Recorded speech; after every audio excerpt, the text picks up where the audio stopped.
नमस्कार. आज बीएसएनएलच्या ऑफिस मध्ये रेंज बद्दल तक्रार घेऊन आम्ही 2-4 जणे या ठिकाणी आलो. परंतु बीएसएनएलच्या ऑफिस मध्ये जर बघितलं तर जवळपास 2 माळ्याची बिल्डिंग आहे अकोले तालुक्यामधली आणि अकोले तालुक्याचं मेन ऑफिस आहे.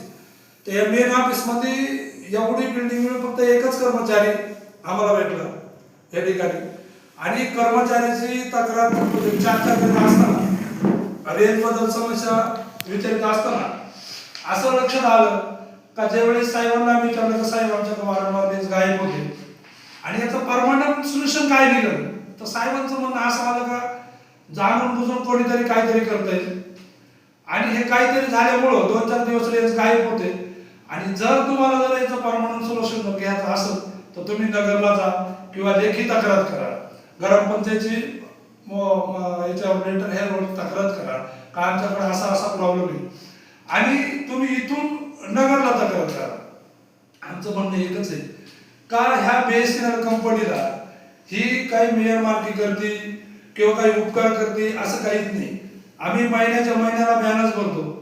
महिन्याच्या महिन्याला जवळपास 199चं बॅनर्स मारावं लागतं आणि 1 महिना मिळून फक्त 5 दिवस रेंज आणि ती रेंज अशी असते कधी सर कॉल कधी होतो तर कधी नेट चालला तर कॉल होत नाही आणि कॉल झाला तर नेट चालत नाही. म्हणजे सगळ्या ह्या पैसे भरून आणि वरच्या म्हणजे मुर्शद पासून जर विचार केला तर जवळपास 7-8 गावांचा तो प्रॉब्लेम आहे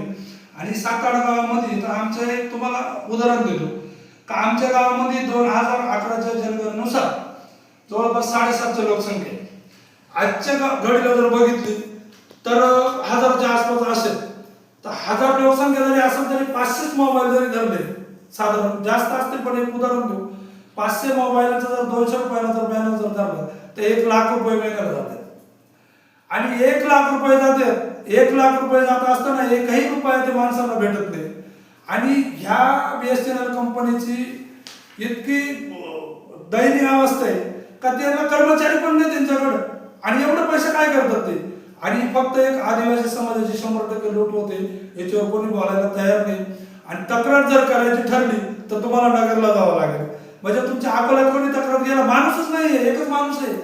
आणि तो बी काय साधा माणूस आहे तो आणि जे बाकीचे जे कॉन्ट्रॅक्टर सपोर आहेत ते काम करतात का नाही करीत का ते टावरला काय प्रॉब्लेम येतो काय नाही याची काही समस्या नाही. म्हणून आता आज आम्ही या ऑफिसला आलो, साहेबांचे जाणून घेतले काही गोष्टी तर साहेबांचं म्हणणं असं आहे का तुम्ही नगरला जा,